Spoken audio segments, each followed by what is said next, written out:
Patuloy ang investigasyon ng National Bureau of Investigation o NBI sa umano'y scam ng ilang mga Peking Foundation. Nadiskubre na sa huling dekada, 10 bilyong pisong pondo ng gobyerno ang nawaldas dito. Narito po ang aking report.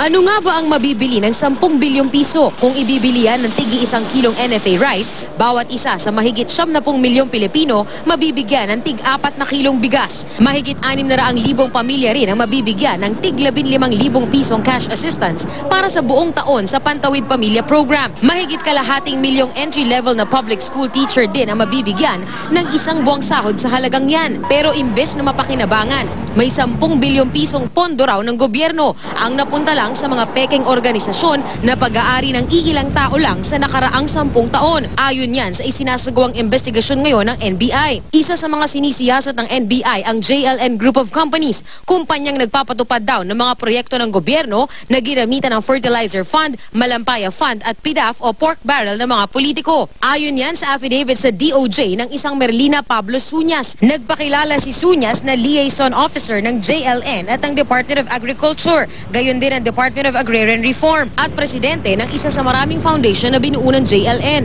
Ang mga foundation daw ang tumatanggap ng mga pondo ng gobyerno pero imbis na mapunta sa mga proyekto, napupunta lang ang pondo sa iba't ibang bank account ng isang Janet Lim Napoles na isa sa mga may-ari ng JLN. Kabilang daw dyan ang Malampaya Fund kung saan 700 milyong piso ang nagastos umano para sa mga supply o material na hindi i-deliver.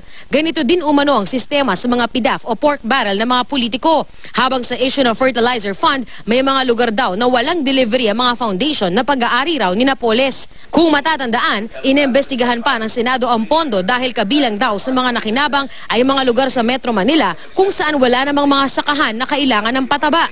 Ginamit umano ang pondo para sa kampanya ni dating Pangulong Gloria Macapagal Arroyo noong 2004 pero itinanggi ito ng kanyang kampo.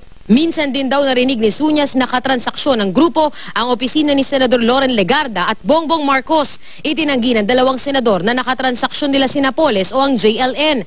Nagbigay ng pahayag si Suñas para patotohanan ang mga naunang akusasyon ng isang Ben Harluy kaugnay sa mga transaksyon ng JLN sa gobyerno. Ipinadukot daw kasi si Luy ni Napoles at ng kapatid nitong si Reynaldo Lim dahil sa pagbabalak nitong kumpetensyahin ng JLN pero na-rescue siya ng NBI. Kasama rin si Napoles sa mga ipinatawag sa Fertilizer Fund scam investigation pero itinanggi niya noong may kinalaman siya dito.